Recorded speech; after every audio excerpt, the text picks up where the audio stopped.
ఈయన లక్ష్మీవంతుడు, ఈయన లక్ష్మీదేవి యొక్క అనుగ్రహమునకు పరిపూర్ణముగా పాత్రుడైనవాడు అని ఏ విధంగా తెలుసుకోవచ్చు?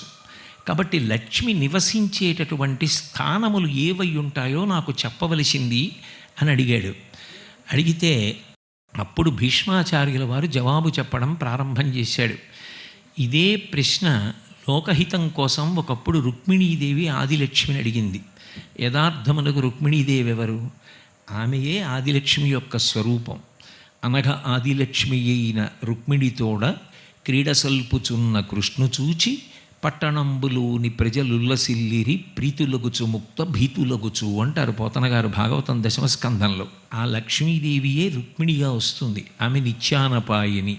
భగవంతుడు ఏ అవతారం తీసుకున్నా ఆయన్ని విడిచిపెట్టకుండా అనుగమిస్తుంది కాబట్టి ఆవిడికి నిత్యానపాయని అని పేరు.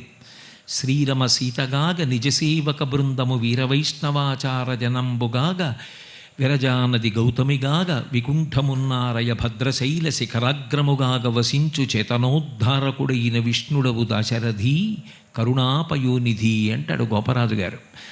ఆయన రాముడిగా వస్తే ఆమె సీతమ్మగా వస్తుంది. ఆయన కృష్ణుడిగా వస్తే ఆమె రుక్మిణీదేవిగా వస్తుంది. ఆయనని విడిచి ఆమె ఉండదు కనుకనే ఆమెకు నిత్యానపాయని అని పేరు. అటువంటి లక్ష్మి రుక్మిణీదేవి చేత ప్రశ్నింపబడడం ఏమిటి అంటే, ఒక్కొక్కసారి లోకహితం కోసం ఒకే పరమాత్మ రెండు రూపములను ధరించి ఒకటికి ఒకటి ఎదురుపడతాయి. అదొక మంగళప్రదమైనటువంటి సన్నివేశం. అదొక అద్భుతమైన భగవంతుని లీల. ఇవాళ వెంకటాచలంలో ఒకే విష్ణువు వెంకటేశ్వరుడుగా ఆదివరాహస్వామిగా లేడు. ఒకే విష్ణువు శ్రీరామాయణం బాలకాండలో పరశురాముడిగా శ్రీరాముడిగా లేడు. అదే పరమాత్మ శివుడిగా కేశవుడిగా లోకంలో దర్శనం ఇవ్వట్లేదు. ఒక పరమాత్మ రెండుగా కనపడడం ఎటువంటిది అంటే, ఒక దీపపు ప్రమిదలో రెండు ఒత్తులు రెండు జ్యోతులుగా వెలగడం వంటిది.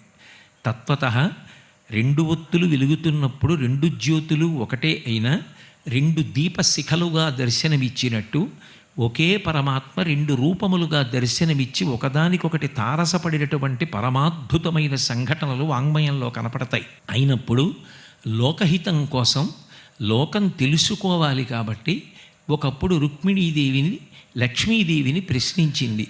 లక్ష్మీదేవి తాను ఎక్కడ ఉంటుందో తానే జవాబు చెప్పింది. ఆ గ్రంథము వేరు, గ్రంథ రచయిత వేరుగా ఉండరు. ఓ పుస్తకాన్ని వ్రాసినవాడు వేరు, ఆ పుస్తకంలో ఉన్న కథ వేరైందనుకోండి, అది ఇతిహాసము కాదు, కాల్పనిక వాంగ్మయము, కల్పింపబడిన కథ. కానీ శ్రీరామాయణాన్ని రచించినటువంటి వాల్మీకి రామాయణంలో అంతర్భాగం. అప్పుడు పాత్రలు అనరు, వ్యక్తులు అంటారు. పాత్ర అంటే కల్పింపబడినది, వ్యక్తి అంటే యథార్థముగా జరిగిన సంఘటన.